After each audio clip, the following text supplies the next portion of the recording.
ਭਾਰਤ ਦੇ ਸੰਵਿਧਾਨ ਵਿੱਚ ਫਰੀडम ਆਫ ਐਕਸਪ੍ਰੈਸ਼ਨ ਹਰ ਸਿਟੀਜ਼ਨ ਨੂੰ ਦਿੱਤੀ ਗਈ ਹੈ। ਸਾਡੀ ਪੁਲਿਸਿੰਗ ਜਿਹੜੀ ਹੈਗੀ ਫੇਅਰ ਤੇ ਮੈਰਿਟ ਬੇਸਡ ਪੁਲਿਸਿੰਗ ਹੁੰਦੀ ਹੈ। ਅਜਨਾਲਾ ਪੁਲਿਸ ਸਟੇਸ਼ਨ ਦੇ ਵਿੱਚ 16 ਫਰਵਰੀ ਨੂੰ 29 ਨੰਬਰ FIR ਜਿਹੜੀ ਵਰਿੰਦਰ ਸਿੰਘ ਦੇ ਸਟੇਟਮੈਂਟ ਤੇ ਦਰਜ ਹੋਈ ਸੀ, ਉਹਦੇ ਬਾਰੇ ਕੁਝ ਲੋਕਾਂ ਨੂੰ ਜਿਨ੍ਹਾਂ ਦਾ FIR ਦੇ ਵਿੱਚ ਨਾਂ ਸੀ, ਇਹਨਾਂ ਨੇ ਲੋਕਲ ਪੁਲਿਸ ਨੂੰ SSP ਸਾਹਿਬ ਅੰਮ੍ਰਿਤਸਰ ਰੂਰਲ ਨੂੰ ਕੰਟੈਕਟ ਕਰਕੇ FIR ਦੀ ਵੈਰਾਸਿਟੀ ਬਾਰੇ ਡਾਊਟ ਰੇਸ ਕੀਤਾ ਕਿ ਸਾਡਾ ਵਿੱਚ ਰੋਲ ਨਹੀਂ ਸੀਗਾ, ਗਲਤ ਐਟਰੀਬਿਊਟ ਕੀਤਾ। ਸੋ ਇਸ ਨੂੰ ਅਸੀਂ ਫੇਅਰ ਤੌਰ ਤੇ ਇਨਵੈਸਟੀਗੇਸ਼ਨ ਕਰਾਉਣ ਦੀ ਇਹਦੀ ਅਸ਼ੋਰੈਂਸ ਦਿੱਤੀ ਗਈ ਸੀਗੀ ਤੇ ਉਹਨਾਂ ਨਾਲ ਇੰਗੇਜਮੈਂਟ ਕੀਤੀ ਗਈ ਸੀ। ਜਦੋਂ ਉਹਨਾਂ ਨੇ ਕਿਹਾ ਕਿ ਅਸੀਂ ਇਹਦੇ ਬਾਰੇ ਮੁਜ਼ਾਹਰਾ ਕਰਨਾ ਚਾਹੁੰਦੇ ਹਾਂ, ਪੀਸਫੁਲ ਮੁਜ਼ਾਹਰਾ ਕਰਨਾ ਚਾਹੁੰਦੇ ਹਾਂ, ਸੋ ਕੀਪਿੰਗ ਇਨ ਵਿਊ ਦਾ ਡੈਮੋਕ੍ਰੈਟਿਕ ਟ੍ਰੈਡੀਸ਼ਨਸ ਪੀਸਫੁਲ ਮੁਜ਼ਾਹਰਾ ਉਹਨਾਂ ਨੂੰ ਅਲਾਉ ਕੀਤਾ ਗਿਆ। ਪੁਲਿਸ ਨੇ ਉਹਨਾਂ ਨੂੰ ਇੰਗੇਜ ਕੀਤਾ। ਜਿਹੜੀ SSP ਅੰਮ੍ਰਿਤਸਰ ਰੂਰਲ ਨੇ ਇਨਫੋਰਮੇਸ਼ਨ ਦਿੱਤੀ ਹੈ ਕਿ ਉਹਨਾਂ ਨੂੰ ਅਸ਼ੋਰ ਕੀਤਾ ਗਿਆ ਕਿ ਤੁਸੀਂ ਸਾਨੂੰ ਜਿੱਥੇ ਰੋਕੋਗੇ ਅਸੀਂ ਰੁਕ ਜਾਵਾਂਗੇ ਤੇ ਅਸੀਂ ਪੀਸਫੁਲ ਰਹਾਂਗੇ ਤੇ ਪੀਸਫੁਲ ਪ੍ਰੋਟੈਸਟ ਸਾਡਾ ਰਾਈਟ ਹੈ। ਇਨ ਦਿਸ ਬੈਕਗਰਾਊਂਡ ਜਿਹੜਾ ਕੱਲ ਪੁਲਿਸ ਤੇ ਅਟੈਕ ਕੀਤਾ ਗਿਆ ਤੇ ਸ਼ਾਰਪ ਐਜਡ ਵੈਪਨਸ ਯੂਜ਼ ਕੀਤੇ ਗਏ, ਵੱਟੇ ਰੋੜੇ ਚਲੇ ਤੇ ਗੁਰੂ ਗ੍ਰੰਥ ਸਾਹਿਬ ਪਾਲਕੀ ਸਾਹਿਬ ਦੇ ਕਵਰ ਦੇ ਵਿੱਚ ਪੁਲਿਸ ਦੇ ਉੱਪਰ ਅਟੈਕ ਕੀਤਾ ਗਿਆ। 6 police persons have been injured. So ਇਸ ਦੇ ਬਾਰੇ ਮੈਂ ਇਹ ਕਹਿਣਾ ਚਾਹਾਂਗਾ ਕਿ ਜਿਹੜਾ ਪੁਲਿਸ ਨੇ ਅਟਮੋਸਟ ਰੈਸਟ੍ਰੇਂਟ ਨਾਲ ਕੰਮ ਲਿੱਤਾ ਬਿਕੋਜ਼ ਆਫ ਮਰਿਆਦਾ ਆਫ ਸ਼੍ਰੀ ਗੁਰੂ ਗ੍ਰੰਥ ਸਾਹਿਬ ਜੀ। ਹਰ ਮਨੁੱਖ, ਹਰ ਇਨਸਾਨ ਗੁਰੂ ਗ੍ਰੰਥ ਸਾਹਿਬ ਜੀ ਦਾ ਸਤਿਕਾਰ ਕਰਦਾ ਹੈ। ਸੋ ਇਸ ਕਰਕੇ ਇਸ ਦੀ ਆੜ ਦੇ ਵਿੱਚ ਪੁਲਿਸ ਤੇ ਅਟੈਕ ਕਰਨਾ ਇੱਕ ਬੇਹੱਦ ਬੁਜ਼ਦਿਲ ਐਕਸ਼ਨ ਹੈ, ਇਹ ਕਾਇਰਤਾ ਦਾ ਪ੍ਰਤੀਕ ਹੈ। ਸੋ ਪੁਲਿਸ ਨੇ ਅਟਮੋਸਟ ਰੈਸਟ੍ਰੇਂਟ ਨਾਲ ਐਕਟ ਕੀਤਾ। ਮੈਂ ਇਹ ਵੀ ਦੱਸਣਾ ਚਾਹਾਂਗਾ ਕਿ ਬਹੁਤ ਸਾਰੀ ਤਾਕਤਾਂ ਹੈਗੀਆਂ ਜਿਹੜੇ ਪੰਜਾਬ ਨੂੰ ਡੀਸਟੈਬਲਾਈਜ਼ ਕਰਨਾ ਚਾਹੁੰਦੀਆਂ। ਪੰਜਾਬ ਪੁਲਿਸ ਨੇ ਪੰਜਾਬ ਦੇ ਵਿੱਚ ਪੀਸ ਐਂਡ ਹਾਰਮਨੀ ਪੰਜਾਬ ਦੇ ਲੋਕਾਂ ਦੀ ਮਦਦ ਨਾਲ ਮੇਨਟੇਨ ਰੱਖੀ ਹੈ ਤੇ ਅਸੀਂ ਅੱਗੇ ਵੀ ਪੰਜਾਬ ਦੇ ਵਿੱਚ ਪੀਸ ਐਂਡ ਹਾਰਮਨੀ ਮੇਨਟੇਨ ਰੱਖਾਂਗੇ। ਮੈਂ ਲੋਕਾਂ ਨੂੰ ਅਪੀਲ ਵੀ ਕਰਾਂਗਾ ਕਿ ਤੁਸੀਂ ਸਟੇਟ ਦੇ ਵਿੱਚ ਹਾਰਮਨੀ ਤੇ ਪੀਸ ਮੇਨਟੇਨ ਰੱਖੋ। ਨਾਲੇ ਜਿਹੜੇ ਇਸ ਤਰ੍ਹਾਂ ਦੇ ਅਨਸਰ ਹੈਗੇ ਜਿਹੜੇ ਮਾਹੌਲ ਖਰਾਬ ਕਰਨ ਦੀ ਕੋਸ਼ਿਸ਼ ਕਰ ਰਹੇ ਉਹਨਾਂ ਨੂੰ ਮੈਂ ਸਖਤ ਵਾਰਨਿੰਗ ਦਿੰਦਾ। ਜਿੱਥੋਂ ਤੱਕ ਕੱਲ ਦੇ ਇੰਸੀਡੈਂਟ ਦਾ ਸਵਾਲ ਹੈ, ਅਸੀਂ ਇਸ ਤੇ ਐਪਰੋਪਰੀਏਟ ਐਕਸ਼ਨ ਲਾਂਗੇ। ਵੀਡੀਓ ਫੁਟੇਜ ਐਨਾਲਾਈਜ਼ ਕੀਤੀ ਜਾ ਰਹੀ। ਸਾਡੇ ਜਿਹੜੇ international hockey player Jugraj Singh ਸੀਗੇ, ਆਰ ਆਫਿਸਰਸ ਲੈਟ ਫਰਮ ਦਾ ਫਰੰਟ, SSP ਆਪ ਬੈਰੀਕੇਡ ਤੇ ਸੀਗੇ, ਨਾਲ ਉਹਨਾਂ ਦੇ ਜਿਹੜੇ ਸਾਡੇ SP ਸੀਗੇ, he has been injured with 11 stitches ਤੇ ਸਾਡੇ 5 ਹੋਰ ਮੁਲਾਜ਼ਮ ਇੰਜਰਡ ਹੋਏ ਹੈਗੇ।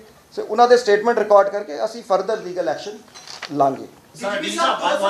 ਕੀ ਭੀੜ ਤੰਤਰ ਹੁਣ ਭੀੜ ਤੰਤਰ ਹੈ ਜਿਹੜੀ ਉਹ ਹੁਣ ਕਾਨੂੰਨ ਨੂੰ ਲੈ ਕੇ ਆਏਗੀ। ਨੰਬਰ 1, ਜੇ ਇਹ ਸਾਰਾ ਕੁਝ ਸਹੀ ਸੀਗਾ, ਉਸ ਵਿਅਕਤੀ ਤੇ ਪਰਚਾ ਗਲਤ ਸੀਗਾ ਤਾਂ ਉਹਨੂੰ ਛੱਡਿਆ ਕਿਉਂ ਗਿਆ?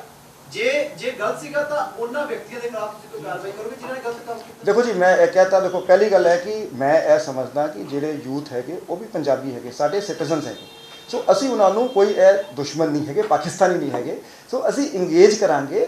ਜਿਵੇਂ ਮੈਂ ਕਿਹਾ ਕਿ ਡਾਇਲੌਗ ਦਾ path to dialogue is always open. ਸਾਡੀ ਜਿਹੜੀ ਪੁਲਿਸਿੰਗ ਹੈਗੀ fair, just, merit based.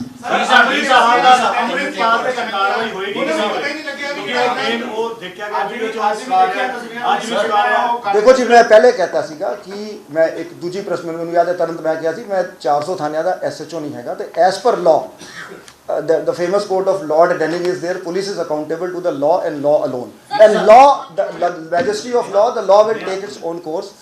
DG sir, you admitted that 6 of your colleagues were injured. Admitted? No, I am stating, yeah, it's a fact. And sir, we are playing those bites also. You're saying when they are fit for statement. Why till now no case has been registered in this regard, even after 24 hours? Second sir, if Lovepreet Singh was wrongly nominated in that case and this entire thing took place, why SSP Amritsar Rural is not responsible for that? You see, it is too premature to just do the, first of all, you see, as a citizen, as a Punjabi, it is your duty and my duty not to spoil the atmosphere in this. No, so we also feel yes. sad when the police is yes. So we will look, as I said, we will analyze the video footage, we will see who attacked the police and we will take action. law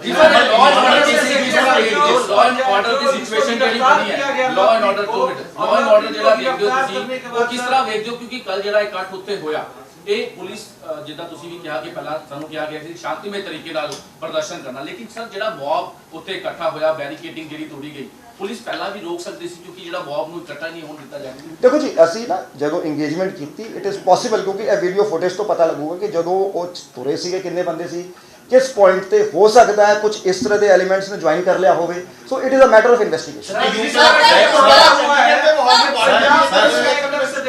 जिस तो पहले गिरफ्तार किया गया लवप्रीत को, तूफान को, उसके बाद जब ये वहाँ पुलिस के साथ मारपीट की गई, वो घेरा गया थाने को, एक तरह से पूरा देश देख रहा है पहली बार पंजाब पुलिस इस मामले में एक तरह से सरेंडर करे, क्योंकि जो आपने जांच के बाद उसको गिरफ्तार किया और एक ही दिन में उसको आप करें कि वो नहीं, जो मैंने ऐसा क्यों हो रहा है पंजाब पुलिस? नहीं, जो मैंने आपको पहले स्पष्ट किया था कि इन्होंने पहले इस कल के इंसिडेंट से 2-3 दिन पहले मुझे भी एक फैक्स मैसेज आया था जिसमें मैंने एसएसपी अमृतसर रूरल को मार्क किया था। ये एफआईआर दर्ज होने के इमीडिएटली एफआईआर होने के दर्ज होने के बाद उन तक ये बात चली गई थी कि इसमें कुछ लोगों को रॉन्गली तो वो इस सारे मसले को देख। So will you fix the responsibility of those officers who wrongly nominated Lovepreet Singh?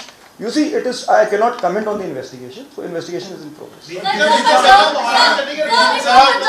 the Punjab police has issued instructions that there would be no photograph of any weapons or even on social media, then how come Amritpal is having all the weapons along with him and he is going on in street of Amritsar? You see, glorification of weapons has been banned by the Punjab government. So you see, there are 3.5 lakh licensed arms in Punjab.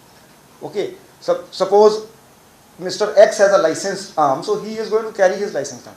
So you see, no, I'm just setting the perspective. Can you please elaborate on this, that you are saying that how come his colleagues are roaming in streets of Amritsar with all the weapons, all these weapons are legalized or all these are having licenses? You see, we have launched a drive to check all the weapons in the state, so we will check the weapons.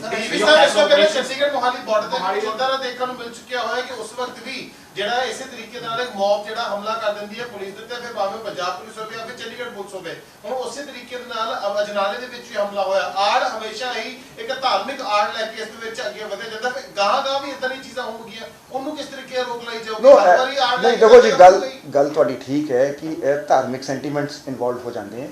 ਸੋ ਜਿਵੇਂ ਪਾਲਕੀ ਸਾਹਿਬ, ਗੁਰੂ ਗ੍ਰੰਥ ਸਾਹਿਬ ਦੇ ਆੜ ਲੈ ਕੇ police ਤੇ attack ਕੀਤਾ ਗਿਆ। ਇੱਥੇ ਜਿਵੇਂ Chandigarh border ਤੇ ਜਿਹੜੇ ਨਿਹੰਗ ਸੀਗੇ, ਘੋੜੇ ਤੇ ਉਹਨਾਂ ਨੇ ਅਟੈਕ ਕਰਤਾ ਸੀਗਾ। So we are building our capacity to handle such. What are you going to do to boost the morale of Punjab police? Because I suppose with this incident, everybody is feeling that they are not in control, and of course anyone can come and do things like that. You see, Punjab police is a very brave force. Just one day before this, we had an encounter with gangsters, and 3 gangsters were neutralized. Punjab police has faced numerous terrorists. I went to Sarhali police station. This was an attack by our own people, by our unruly mob. So ਸਾਡੇ ਥਾਣੇ ਤੇ RPG ਤੋਂ ਵੀ attack ਹੋਇਆ ਹੈ ਤੇ ਅਸੀਂ we have handled that situation and come out on top. So we will maintain peace in Punjab. Sir ਚੱਲ ਗਿਆ ਕਾਨੂੰਨ ਗੌਰਵ ਧਰਮ ਦੇ ਜਿਹੜਾ ਕੋਈ ਇਸ ਤਰ੍ਹਾਂ ਆਸਨਾ ਜੁੜੀ ਹੋਈ ਹੈ ਸਰ, ਇੱਕ ਲਗਾਤਾਰ ਪਿਛਲੇ ਕੁਝ ਸਮੇਂ ਦੌਰਾਨ ਸਪੀਚਸ ਜਿਹੜੀਆਂ ਆ ਰਹੀਆਂ ਨੇ, ਬੜੀਆਂ ਉਹ ਅਲੱਗ-ਅਲੱਗ ਤਰੀਕੇ ਨਾਲ ਆਉਂਦੀਆਂ ਨੇ। ਹੁਣ ਸੁਣ ਕੇ ਲੱਗਦਾ ਹੈ ਕਿ ਕਿਤੇ ਨਾ ਕਿਤੇ ਮਾਹੌਲ ਜਾਂ ਯੂਥ ਹੈ, ਕਿਤੇ ਨਾ ਕਿਤੇ ਉਹ ਕਿਤੇ ਨਾ ਕਿਤੇ ਭਟਕਦਾ ਵੀ ਹੈ, ਕੋਈ ਗੱਲਾਂ ਚਾਹੁੰਦਾ ਵੀ ਹੈ। ਇਹ ਸਾਰਾ ਚੀਜ਼ਾਂ ਜਿਹੜੀਆਂ ਉਹਦੀਆਂ ਚੀਜ਼ਾਂ ਦਿੱਤੀਆਂ ਹੋਈਆਂ ਦਿਖਦੀ ਲੱਗਦੀਆਂ ਪਈਆਂ, ਕਿਉਂਕਿ ਲਗਾਤਾਰ ਡੇ ਬਾਏ ਡੇ ਕਿਤੇ ਨਾ ਕਿਤੇ ਹੈ। ਤੁਸੀਂ ਕੀ ਇਹ ਜਿਹੀਆਂ ਸਪੀਚਸ ਨੂੰ ਕਰਨ ਵਾਸਤੇ ਰਿਵਿਊ ਕਰੋ, ਕਿਉਂਕਿ ਤੁਹਾਡਾ ਇੱਕ ਕੰਟਰੋਲ ਹੈ, ਤੁਸੀਂ ਕਹਿੰਦੇ ਵੀ ਹੋ ਤਾਂ ਘੱਟੋ ਘੱਟ ਉਹਦੇ ਉੱਪਰ ਆਪਾਂ ਐਕਸ਼ਨ ਵੀ ਲੈ ਸਕਦੇ। ਨਹੀਂ, ਬਾਜਵਾ ਸਾਹਿਬ, ਤੁਹਾਡੀ ਗੱਲ ਠੀਕ ਹੈ ਕਿ ਜਿਹੜੀ ਹੇਟ ਸਪੀਚਸ ਤੇ ਅਸੀਂ ਦੇਖੋ ਅਗੇਨ ਫਾਈਨ ਡਿਵਾਈਡਿੰਗ ਲਾਈਨ ਹੈ, ਬਟ ਅਸੀਂ 100 ਤੋਂ ਉੱਪਰ FIRs ਦਰਜ ਕੀਤੇ ਹੈ ਫॉर ਹੇਟ ਸਪੀਚਸ। ਅੱਛਾ, ਇਹਦੇ 'ਚ ਕਈ ਵਾਰੀ ਜਲਦਬਾਜ਼ੀ 'ਚ ਸਾਡੇ ਅਫਸਰਾਂ ਨੇ ਗਲਤ ਵੀ ਕੀਤਾ। ਮੈਨੂੰ ਯਾਦ ਹੈ ਕਿਸੇ ਕੋਲ ਇੱਕ 8 ਸਾਲ ਦੇ ਬੱਚੇ ਤੇ ਟॉय ਪਿਸਟਲ ਸੀ ਉਹਦੇ ਕੋਲ, ਤੇ ਉਹਦੀ ਵੀ FIR ਅਸੀਂ ਦਰਜ ਕਰਤੀ। ਮਤਲਬ ਵੀ sometimes police goes into overdrive, sometimes ਕੋਈ ਚੀਜ਼ ਜਿਵੇਂ ਤੁਸੀਂ ਕਹਿ ਰਹੇ ਹੋ ਵਾਜਿਬ ਜਿੱਥੇ ਐਕਸ਼ਨ ਲੈਣਾ ਹੁੰਦਾ ਹੈ ਉੱਥੇ ਓਵਰਲੁੱਕ ਹੋ ਜਾਂਦਾ ਸਾਡੇ ਤੋਂ। We were expecting that you may go to Ajnala today, but you didn't go. Any specific reasons not being there? No, Mr. Shukla has been there. I was there. He was there yesterday. I came in the morning.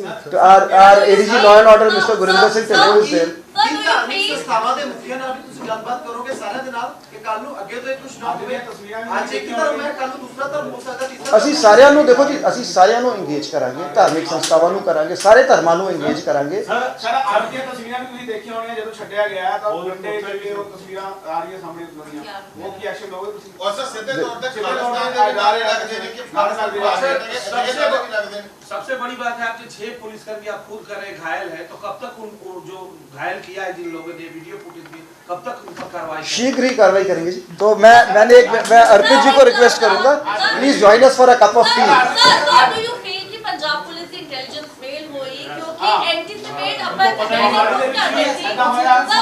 we would anticipating even in the media rooms that what is going to happen on Wednesday. So do you feel that there is some intelligence failure? No, as I said that we acted with restraint. We acted with restraint because of Shri Guru Granth Sahib Ji. Thank you.